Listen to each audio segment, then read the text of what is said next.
Di tengah KTT G20 Bali, muncul laporan Polandia yang menemukan rudal buatan Rusia jatuh di sebuah desa dekat perbatasan Ukraina.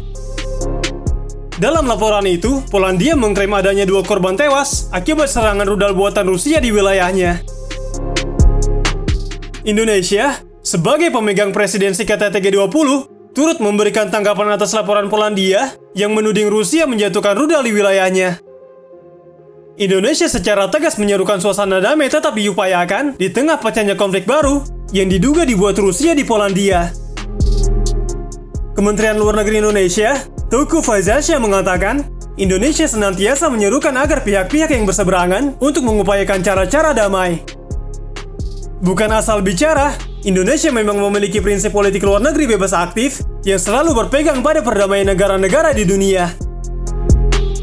Berkaitan dengan rudal Rusia itu, Presiden Polandia, Andrzej Duda, mengatakan telah mengeluarkan perintah kesiapsiagaan level tertinggi. Dalam hal ini, Duda menekankan kesiapan Angkatan Bersenjata Polandia untuk mengetatkan pengawasan pada wilayah udaranya.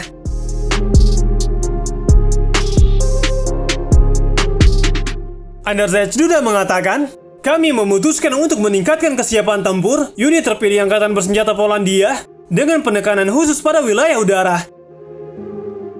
Selain itu, serangan rudal Rusia di Polandia juga membuka kemungkinan untuk NATO ikut ambil tindakan balasan yang sesuai pasal 4 dari aliansi militer yang dibentuk Amerika Serikat itu.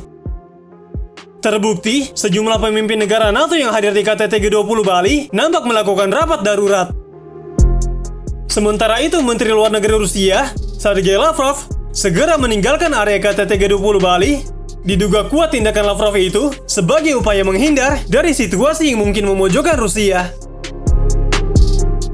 Kepala Misi Tetap Rusia untuk PBB, Dmitry Polyansky, mengatakan rudal yang menghantam desa Polandia dekat perbatasan dengan Ukraina yang menewaskan 2 orang adalah upaya untuk memprovokasi bentrokan langsung antara Rusia dan NATO. Temuan awal menunjukkan rudal itu ditembakkan oleh pasukan Ukraina ke rudal Rusia yang datang. Insiden itu telah memicu para pemimpin G7 dan NATO yang tengah berada di Bali untuk menghadiri KTT G20 sampai menggelar rapat dadakan untuk membahas hal itu. Para pemimpin kelompok G20 telah mengadopsi deklarasi bersama dengan sebagian besar anggota yang mengutuk invasi Rusia ke Ukraina. Dalam deklarasi bersama, negara-negara anggota G20 menyerukan penarikan penuh dan tanpa syarat Rusia dari wilayah Ukraina.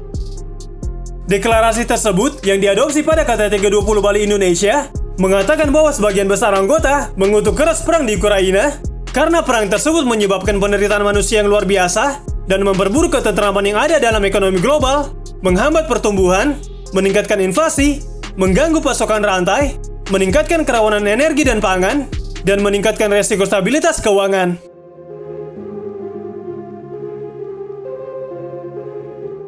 Sementara itu, China menegaskan penolakan usulan Rusia dikeluarkan dari G20 dan forum internasional lain.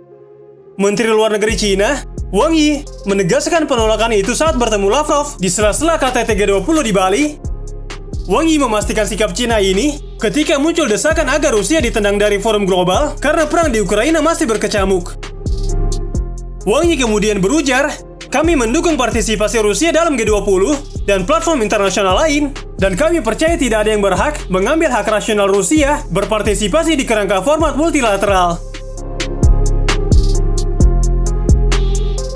Di balik itu, Rusia sendiri membantah tudingan menembakkan rudal ke Polandia yang berbatasan dengan Ukraina.